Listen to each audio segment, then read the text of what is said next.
Lahat po ay inaanyayahan po na manalangin. So, Ama namin pong Diyos na makapangyarihan sa lahat. Kami po ay patuloy na nagpupuri, patuloy na dinadakilat, nilalahati, Panginoon, ang iyong banal na pangalan, O Diyos. Panginoon, maraming salamat po, Panginoon, sa sandaling ito, Panginoon, na muli ipinagkaloob mo sa amin, Lord God, upang muli ay aming mapag-aralan, Panginoon, ang iyong mga salita, O Lord God, Panginoon. Patuloy na samahan mo kami, Panginoon, sa sandaling ito, Lord God, na aming pag-aaralan, Panginoon, ang iyong mga salita, Lord. Patuloy, O Diyos, na gamitin mo, Panginoon, ang iyong lingkod na ito, Panginoon. Langisan mo ang aking mga labi, Panginoon, upang sa iyo, O Diyos, ay tanging mga kagustuhan mo, Panginoon, ang lumabas lamang, Panginoon, sa aking mga bibig, O Lord God. Panginoon, ganyan din, Panginoon, bigyan mo ako ng sapat na karunungan, Panginoon Diyos, upang sa gayon, Panginoon, ay aking maibahagi, Panginoon, sa aking mga kapatid, Panginoon, ang iyong mga mabubuting salita, O Lord God. Ganyan din, Panginoon, sa aking mga kapatid na nakikinig ngayong sandaling ito, Lord God, ikaw ang umabot sa kanilang mga puso at isipan, Lord God, na ang mga salita mo, Panginoon, ay patuloy na tumimo, Panginoon, sa puso at isipan ng bawat isa, Lord God. Patuloy, O Diyos, na bigyan mo ng karunungan din po, Panginoon, ng bawat isang nakikinig, Lord, na iyong mga salita na ito'y kanilang maintindihan, Panginoon, ito ay kanilang maisabuhay, Panginoon, Lord God, ang mga salita mo po, Lord God.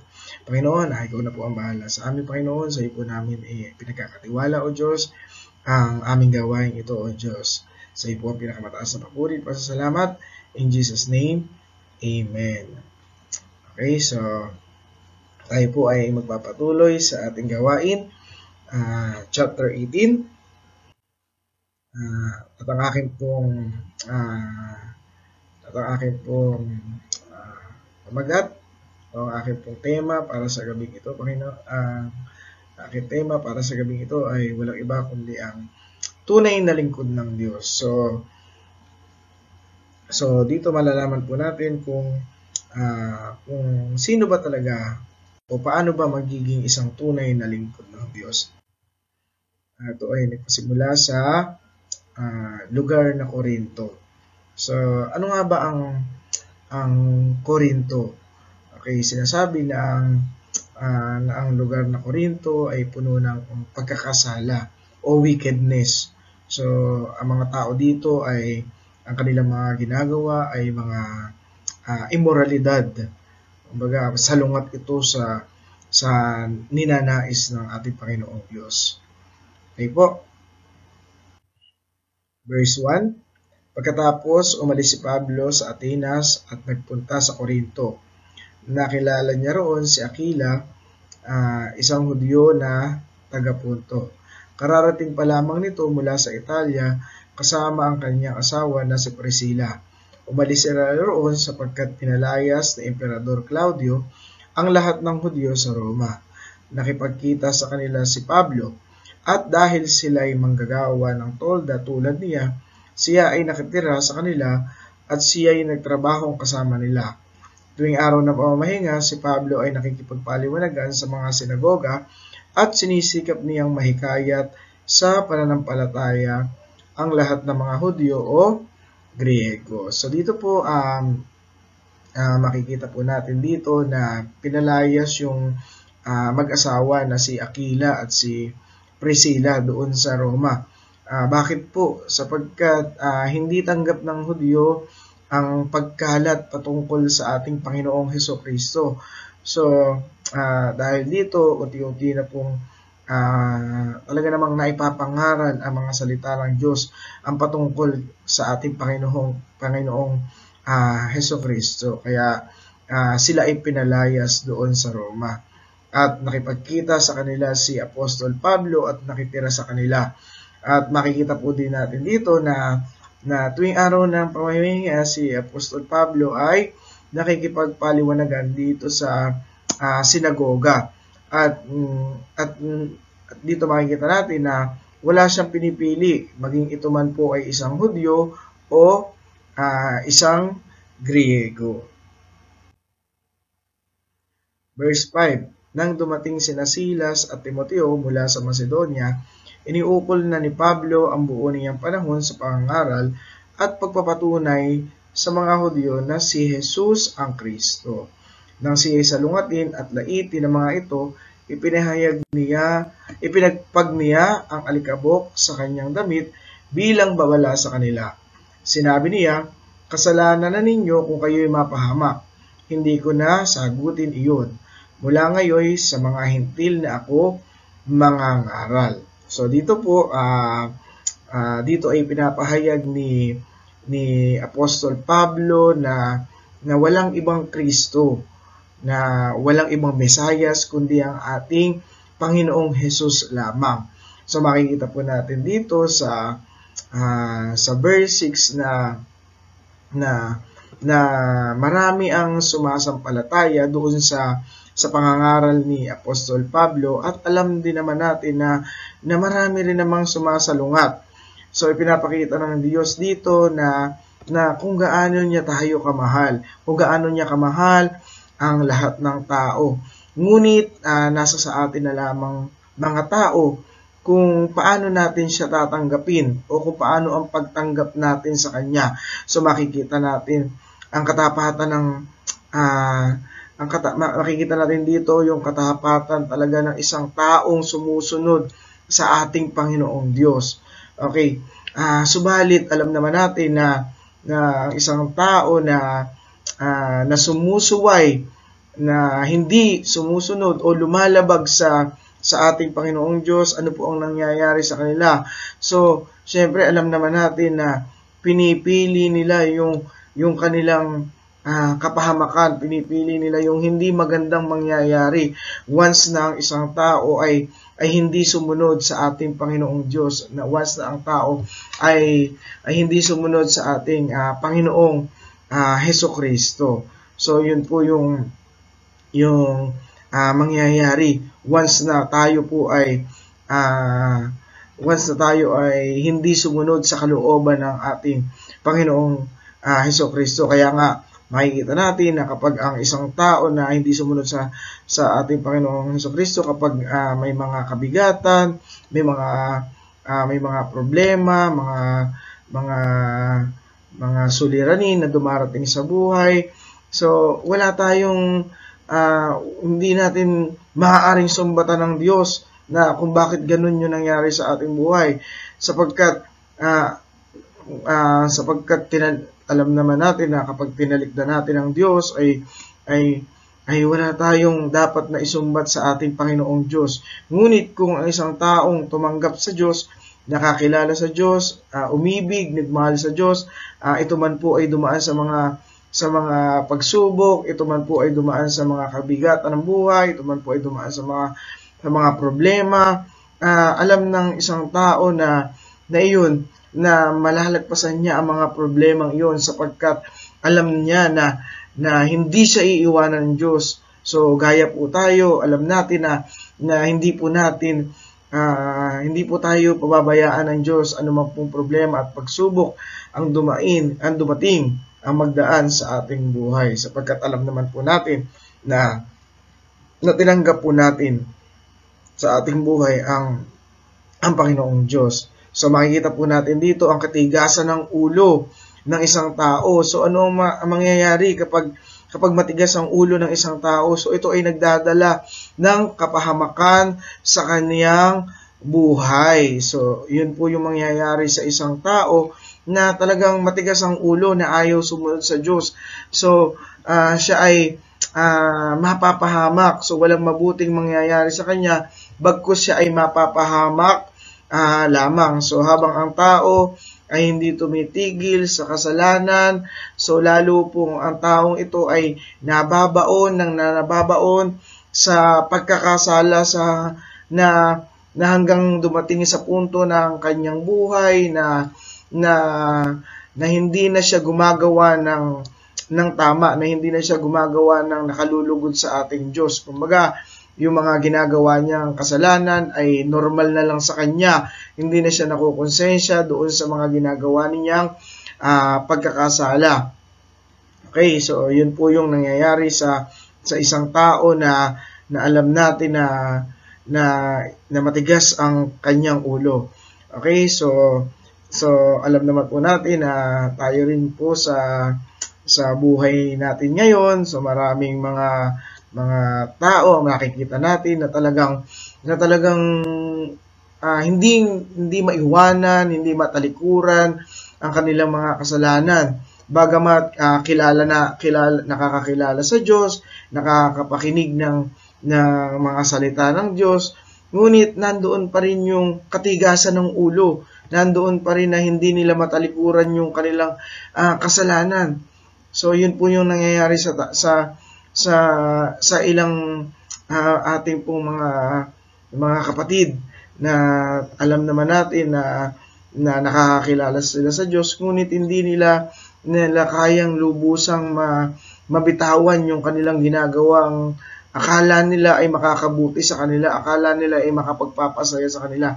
Ngunit hindi batid ng bawat isa sa atin na tanging sa Diyos lamang natin matatagpuan ang tunay na kaligayahan, ang tunay na kasayahan. So sa Diyos lamang po natin ito matatagpuan. So ako po, nung ako hindi pa talaga lubusang nakakakilala sa Diyos, although ako naman po ay laging nagsisimba, ako naman po ay laging nagdarasal, ginagawa ko yun kasi alam ko na may blessing na ibibigay sa akin ng Panginoong Diyos. Ngunit mali pala yung aking pananaw na yun sa buhay. Nung sinimulan ko na basahin ang kanyang mga salita, kasi ako po madalang po talaga ako magbasa ng Bible noon eh. Kapag naisipan ko lang po talaga magbasa ng Bible, noon lang ako magbabasa eh. Ngunit nung sinimulan ko po talaga na basahin araw-araw ang salita ng Diyos, doon ko talagang napatunayan na hindi tayo makakatagpo ng tunay na kasiyahan dito sa anumang yaman ng mundo, sa anumang bagay na nandito sa sanlibutan ito, kundi nasa Diyos lamang natin matatagpuan ang tunay na kaligayahan, ang tunay na kasiyahan, mga kapatid. So yun po, patuloy tayo lamang po na manahan, patuloy po lang tayo na tumawag, patuloy po tayo sa pagbabasa ng kanyang mga salita. Okay po, so mababasa po natin dito sa verse 6 na nang siya'y salungatin at laitin ng mga tao, ipinagpag niya ang alikabok sa kanyang damit bilang babala sa kanila. So dito makikita po natin na hindi naman kagad hinatulan ng Diyos yung mga tao eh. So makikita po natin dito na binigyan pa lang ng babala. So sa ating pong mga tao, binibigyan tayo ng babala ng Diyos upang sabihin sa atin na mali yung ating ginagawa. So pinapakita ng Diyos dito kung ano ba yung masama at mabuti. So alam naman natin na kapag masama, ito ay may naghihintay na kapahamakan sa atin. At alam naman natin na kapag pinili natin ay mabuti, ito ay nagdudulot o nagbubunga ng kagandahan sa ating buhay. So kung ayaw ng isang tao na gumawa ng mabuti, o nando na yung nasa kanyang kapasyahan na yun. Okay, siya na yung namimili o siya na yung nagpasya. Siya na yung namili ng kanyang ikakapahamak. So makikita po natin dito, mga kapatid, na kapag ang tao ay pumili ng mabuti, so alam naman natin na iyon ay magiging magdudulot ng kagandahan sa kanyang buhay, magdudulot ng mga blessing sa kanyang buhay. At kung ang isang tao ay namili ng masama, so ito ay nagdudulot ng kapahamakan o ng hindi mabuti sa kanyang buhay. Okay? So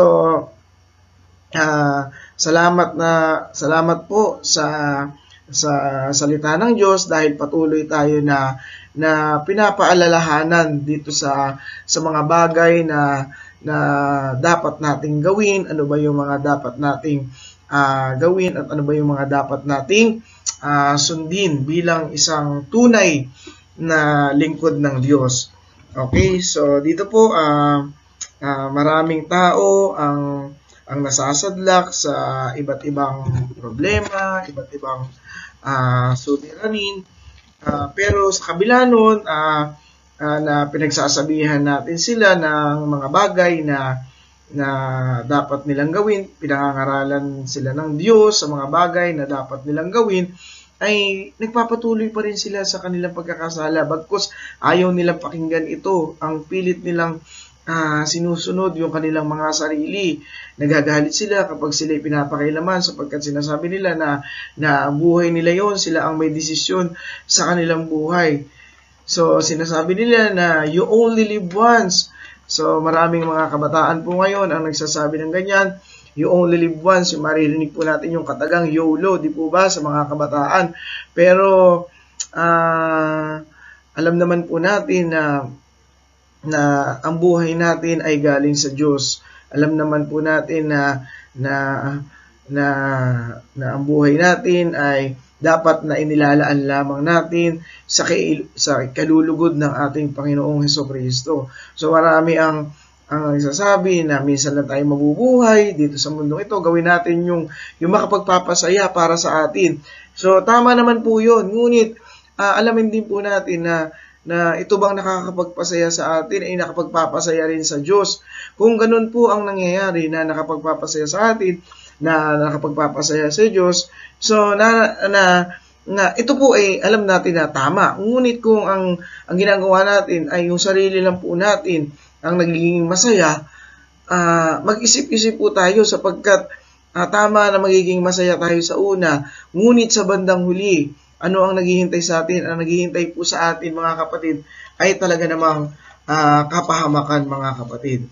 Okay, so doon po, makikita naman natin dito na tinuturuan tayo ng Diyos kung ano yung dapat nating malaman, kung ano ba yung dapat nating malaman natin, kung ano ba yung tama, kung ano ba yung mali, kung ano ba yung mabuti, kung ano ba yung masama, kung alin ang nasa panig ng Diyos, at kung ano yung nasa panig ng Diablo. Alam naman natin na kapag ang tayo ay nasa panig ng Diyos, ito ay talaga namang nakapagbibigay ng kabutihan para sa atin. Makikita natin sa isang tao na may tunay na kasiyahan, may tunay na kagalakan. Ngunit, ang alam naman natin na sa panig ng Diablo, ito ay talaga namang punong-puno ng panloloko na tayo ay lilinlangin na nasasabihin sa atin na ito ay mabuti, na ito ay masarap, ito ay masaya. Ngunit sa bandang huli ay ano ang naghihintay kundi kapahamakan. Kaya't sinabi niya dito ni Apostol Pablo, kasalanan na ninyo kung kayo'y mapahamak, hindi ko nasagutin iyon. So mula ngayon sa mga hintil na ako mangangaral. So ito nga yung binigay sa atin ng Panginoon eh. Binigyan tayo ng Panginoon ng kalayaan na pumili kung ano ba yung ating pipiliin. Kung tayo ba ay pipili na makabubuti sa atin o pipili na makasasama sa atin. So hindi tayo nirerendahan ng Panginoon Diyos dito sa ating pagpili. So yun yung iniregalo niya sa atin. Sapagkat dito malalaman ng Diyos kung sino ba ang tunay na kanyang lingkod. Kung ang pipiliin ay mabuti at kung pipiliin ay masama. So doon malalaman ng Panginoong Diyos na kung sino ba ang susunod at kung sino ba ang magiging tunay na lingkod ng ating Panginoong Hesukristo. So, yun po mga kapatid. Okay po. So, sa verse 7, kaya't umalis siya roon at tumira sa bahay ni Ticio Justo, isang hentil na may takot sa Diyos. Katabi ng sinagoga ang bahay nito, si Crispo na tagapamahala ng sinagoga at ang kanyang sambahayan ay nanalig sa Panginoon. Marami pang mga taga-Korinto na nanalig kay Pablo ang sumampalataya at nagpabautismo. So dito makikita natin na si Apostol Pablo ay nagsimula ng mangaral sa mga hintil kung saan itong si Crispo at ang kanyang sambahayan ay kanyang nabahagian ng salita ng Diyos at alam naman natin na nanalig sa ating Panginoong Hesukristo. At sinasabi rin po rito na marami pang mga taga-Korinto o marami pang mga hentil ang sumampalataya at alam naman natin na sa kasunod ng ng pananampalataya ay ang pagbabautismo. So, yun po mga kapatid. Okay? So, sa verse 9, isang gabi sinabi ng Panginoon kay Pablo sa pamamagitan ng isang pakitain. Excuse po. Okay. Isang gabi sinabi ng Panginoon kay Pablo sa pamamagitan ng isang pakitain, huwag kang matakot. Ipagpatuloy mo ang iyong pangangaral. Anuman ang mangyari, huwag kang titigil sapagkat ako'y nasa iyo. So, napakaganda po ng pangako ng Diyos dito kay Apostol Pablo. So, itong pangako na to ay hindi lamang kay Apostol Pablo niya ibinibigay, kundi sa lahat ng sa lahat ng kanya mga anak na nagbabahagi ng salita ng Diyos. So tayo po mga kapatid, huwag tayong matatakot. So ano po ang dapat natin gawin? Tayo ay magpatuloy sa ating pangangaral sapagkat alam naman natin na ang Diyos ay tapat sa kanyang mga pangako. Sabi dito, hindi po maaano. Ibig sabihin, walang mangyayari na hindi maganda sa atin. So alam naman natin na kahit may mga sumasalungat sa pagtuturo dito po kay Apostol Pablo at kung tayo man po ay nagsishare, ganun din po alam natin na may mga sumasalungat. Ngunit nandoon din naman po yung mga taong naniniwala at tumatanggap sa ating Panginoong Diyos. So kahit alam natin na maraming pagsubok mula sa ating ginagawa, di po ba? Sa ating ginagawang pangangaral, maraming mga pagsubok, maraming mga kumukontra. So, kailangan po magpatuloy tayo sa ating pangangaral ng salita ng Diyos sapagkat ang Diyos ay tapat sa kanyang mga pangako. Doon pa lamang sa mga ninunong kay Abraham, di po ba? So, tinupad ng Diyos ang kanyang mga pangako kahit na alam natin na ito ay imposible para sa tao. Ito, ang mga bagay na ito, alam naman natin ay posible para sa Diyos. So, walang imposible pagdating po sa ating Panginoong Hesukristo. So, huwag tayong matakot. So, patuloy po tayo na manahan sa ating Panginoong Hesukristo sapagkat siya ay tapat sa lahat ng oras. Siya ay tapat noon pa man, ngayon at magpakailan pa man. Okay po mga kapatid. So, dito makikita po natin na walang totoong tinawag ang Diyos na panghihinaan ng loob. So, dito po, ipinakikita po rito na ang tunay na lingkod ng Diyos ay hindi basta-basta pinanghihinaan ng loob. Kung mayroon man pong mga problema at mga pagsubok, mga suliranin na dumarating sa ating buhay, ito man po ay sa pinansyal, ito man po ay sa kalusugan, ito man po ay sa pamilya, sa trabaho, sa ating karir. So, wag po tayong panghihinaan ng Diyos sapagkat alam po, wag po tayong panghihinaan ng paniniwala sa ating Panginoong Diyos sapagkat alam naman natin na kung dumaan man tayo sa mga problema at pagsubok, alam naman natin na nariyan ng Diyos para tayo ay iligtas, para tayo ay sagipin sa ating mga pinagdaraanan sa buhay. At alam naman natin na sa bandang huli ay katagumpayan ang naghihintay sa atin. So maraming bagay na iaalis sa atin ng Diyos na alam niya na ito ay hindi makakabuti sa atin o alisin man niya ito ay babalik niya ng mas higit pa doon sa inalis niya. Maaring ito ay doble o triple o mas higit pa, mas marami pa kaysa doon sa inalis niya sa atin. Kaya mga kapatid, patuloy tayo na manahan, patuloy tayo na maniwala, patuloy tayo na manalig sa ating Panginoong Diyos sapagkat ang tunay na tinawag na lingkod ng Diyos ay hindi basta pinanghihinaan ng kalooban. Okay, so dito po makikita po natin na kung ano yung kalooban ng Diyos, kung ano yung nais niya sa buhay natin, yun yung dapat na mangyari.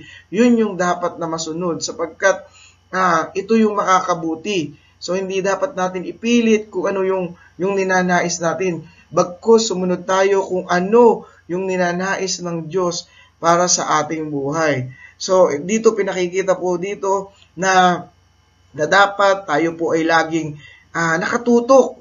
Tayo po dapat ay laging connected sa ating Panginoong Diyos. Lagi tayong connected sa Word of God.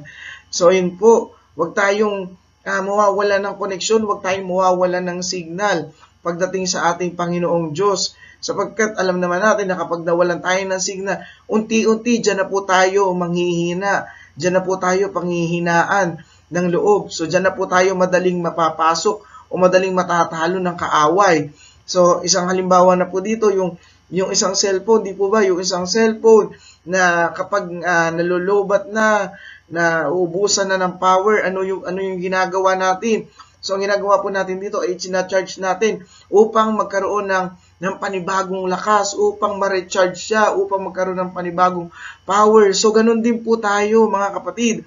So ganun din po tayo, dapat magkaroon tayo ng koneksyon sa ating Panginoon Diyos, sapagkat ang Panginoon Diyos ang ating charger, ang kanyang mga salita, ang Word of God, ang siyang magbibigay sa atin ng kalakasan. So alam naman natin na ang kalakasan ng isang tao ay nagmumula lamang sa ating Panginoong Diyos. At ito ay makakamtan natin sa patuloy na pagbabasa ng salita ng Diyos, sa patuloy na pakikinig ng salita ng Diyos. So yun po mga kapatid. Okay, so sinasabi po dito sa verse 10, sapagkat ako'y nasa iyo, hindi ka maaano, sapagkat marami akong tagasunod sa lungsod na ito. So alam ng Diyos na marami po siyang tagasunod doon sa lugar na yon, doon sa lungsod ng Corinto.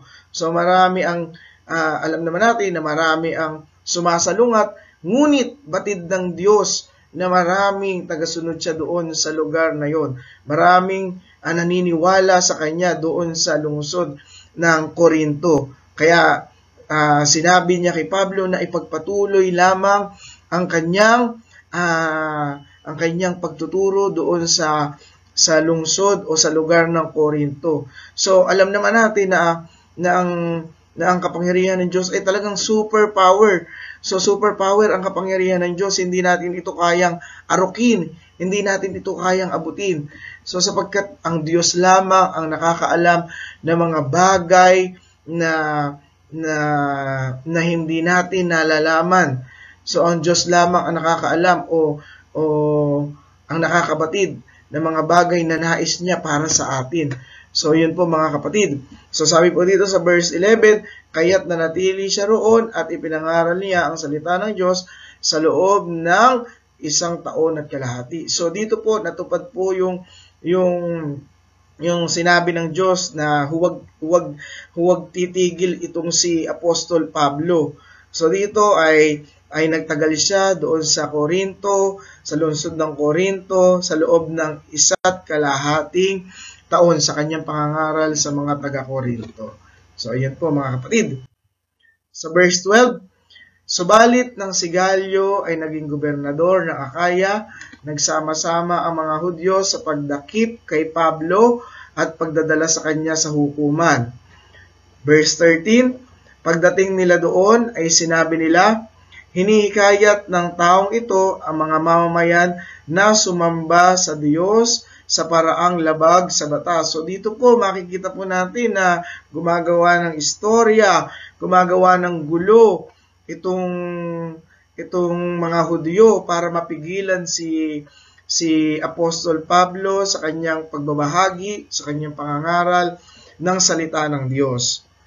Okay, sa verse 14 po, magsasalita na sana si Pablo nang sabihin ni Galio, kung ang usaping ito ay tungkol sa isang mabigat na pagkakasala o paglabag sa batas, makatuwirang pakinggan ko kayo. Subalit ang sakdal ninyong tungkol lamang sa mga salita at mga pangalan at sa kautusan ninyong mga Hudyo. Kaya kayo na ang bahalang lumutas niyan, ayaw kong humatol sa bagay na iyan. So dito, makikita po natin na wala pang isang titik, wala pang isang letra, wala pang isang salita na lumabas doon sa bibig ni Apostol Pablo, ngunit gumawa na ng kaparaanan ang Panginoong Diyos upang siya ay ipagtanggol doon sa mga Hudyo na nais na pumigil kay Apostol Pablo sa kanyang pangangaral ng salita ng Diyos. So makikita po natin dito na si Galyo na yung ginamit ng Diyos upang magsalita. Dahil ay pinakikita po dito na wala siyang karapatan na parusahan si Apostol Pablo, sapagkat iyon naman ay hindi isang pagkakasala o hindi paglabag sa batas yung ginagawa ni Apostol Pablo. Kung ito man daw po ay excuse me po. So, kung ito daw po ay paglabag sa batas, so maaaring siya ay hatulan o litisin ni Gallio. Ngunit kung ito ay patungkol lamang sa paniniwala o sa mga kautusan ng mga Hudyo, ay bahala na daw po ang mga Hudyo na humatol doon sa bagay na yan. So sa verse 16, makikita po dito, at sila'y pinalabas niya sa hukuman. So makikita po natin na hindi nagtagumpay itong mga Hudyo, bagkus hindi siya pinakinggan ng mga ni Gallio at sila'y pinalabas doon sa hukuman. Ang ginawa nila dito sa verse 17, kaya't si Sostenes na tagapamahala ng sinagoga ang sinunggaban nila at binugbog sa harapan ng hukuman. Hindi naman iyon pinansin ni Gallio. Okay, so dahil sa sobrang galit nitong mga Hudyo, hindi na sila nakapagpigil doon sa tagapamahala ng sinagoga na si Sostenes, na yun yung pinagbalingan na lang nila ng kanilang galit. Kanilang binugbog itong si Sostenes. Okay? So dito po ang pagbabalik sa Antioquia. Verse 18, pagkatapos nito, matagal pang nanatili sa Pablo sa Corinto at saka nagpaalam sa mga kapatid. Pagdating sa Cencrea, nagpagupit siya ng buhok sapagkat natupad na niya ang kanyang panata. Sumakay siya sa barkong papuntang Syria kasama ang mag-asawang Priscilla at Aquila. Pagdating sa Efeso, iniwan ni Pablo ang dalawa at siya'y pumasok sa sinagoga ng mga Hudyo at nakipagpaliwanagan sa mga naroroon.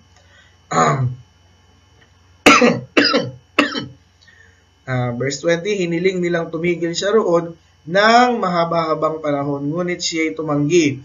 Sa halip, sinabi niya nang siya'y magpaalam sa kanila, babalik ako rito kung loloobin ng Diyos. So umalis siya sa Efeso, sakay ng isang barko. So yun, so makikita po natin dito na si Apostol Pablo ay nananahan o nagtitiwala sa ating Panginoon Diyos, sa mga plano ng Panginoon Diyos, sapagkat nung pinipigilan si Apostol Pablo ng mga taga-Efeso na manatili muna doon ng mas mahabang panahon, hindi siya nangako sa mga taga-Efeso na siya ay babalik. Bagkus ang sinabi niya rito ay kung loloobin ng Panginoong Diyos. So dito ay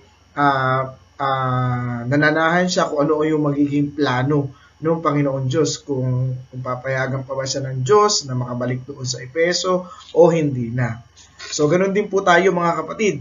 So kailangan na tayo ay sumunod lamang sa kalooban ng ating Panginoong Diyos, kung ano man yung nais na mangyari ng Panginoong Diyos sa buhay natin. So yun po yung kinakailangan o dapat na masunod sa ating buhay.